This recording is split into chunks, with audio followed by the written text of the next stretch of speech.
With Manor Lords being out now, coming up on a month, most people know the basics of the game. But what can you do to really elevate and take your game to the next level? In today's guide, I'm going to give you some examples of things that you can do that can really elevate your game and allow you to dominate as the game progresses. Not just simple little things that'll just help you for a little bit, but things that will really take you to the next level as the game progresses. When it comes time to claim a territory, normally you're going to look at what are the resources that are sitting here to decide which ones you really want to take. I already know right now that this one has high fertile. This one has iron, things that really are needed in the game. But is that what I look for when I start to take territories? No. You only need one territory to win in Manor Lords. You don't need any more than that. So if you want to go ahead and play tall and not wide, this is the strategy you should be looking for. Bandit camps are going to pop up in territories that are unclaimed. The AI is going to send its army after them. So, how can you get to them first?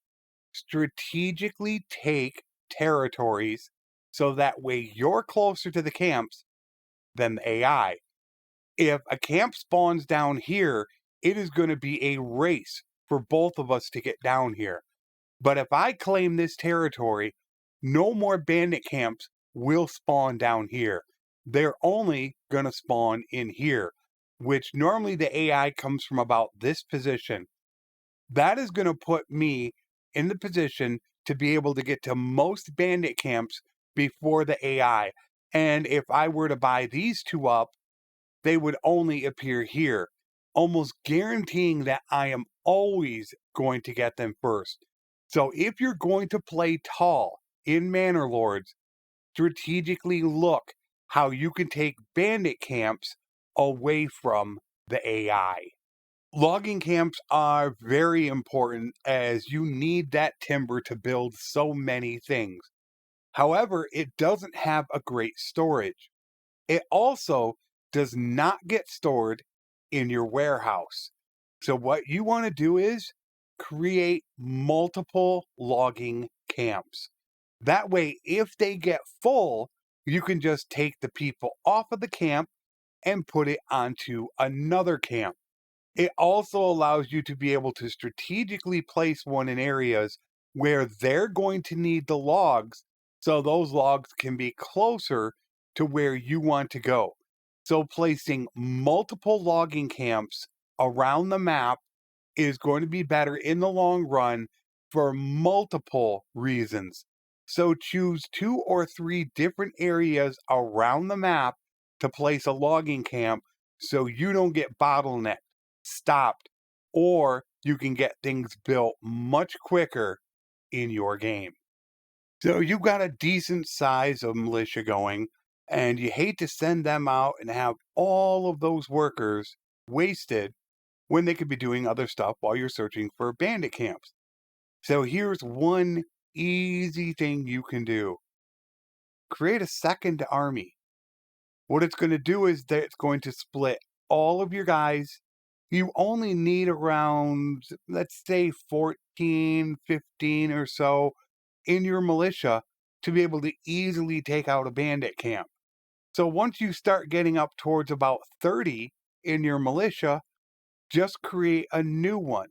All it's going to do is just split them evenly again. So that way you have multiples. So let's say there are two bandit camps out there. You just haven't gone after them just yet.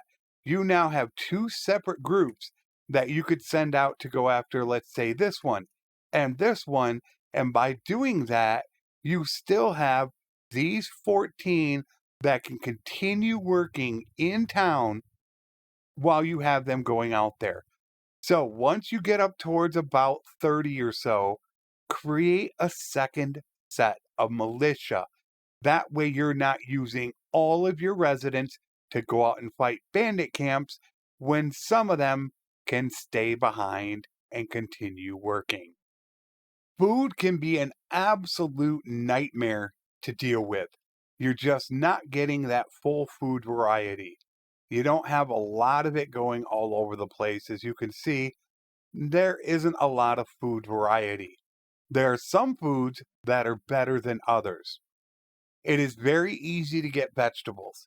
All you need to do is make that nice gardens. And I put a second house in there so there are two families working on it. So they're working on it twice as fast. That will get you your veggies.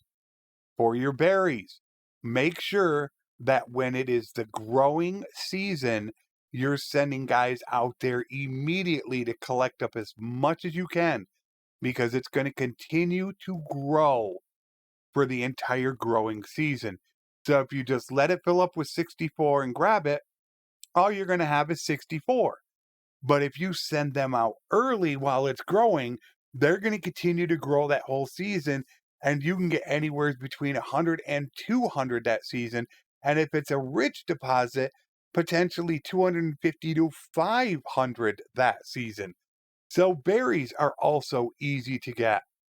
Eggs are not a good thing to do. Same thing with meat. Eggs, when you go ahead and you put in a chicken coop, it's only right now supplying you with, I think, 2 eggs per plot. That's not much. That means half of your plots need to be eggs. You're never going to get that much. Meat, unless you've gone ahead and you have taken the trapping perk, which still isn't that great, and a rich deposit of wild animals, you're not going to get a lot of meat. It still is not a great alternative. In the early game, it can be okay. Bread, however, is really good. Just make sure that you get your fields going, get yourself some wheat, go ahead and manufacture it out, and you can make a ton of bread. Apples as well. When you get yourself an orchard, they can produce a lot. So when it comes down to it, what you want to worry about are berries first, then your vegetables, and then behind those, your bread and your apples. Those are the four that are going to sustain you really well because at Burgage plot level 3, you only need 4. So those are the 4 you should be working on a consistent basis. With the new patches coming out, Manor Lords is ever changing. But as of right now, these tips are really going to help you out if you go ahead and put them into practice early on. Things might change in the future, so stay tuned as the patch is being worked on right now for the very first live branch. So I hope this helped you out in some way. Until next time, take care, and thanks for watching.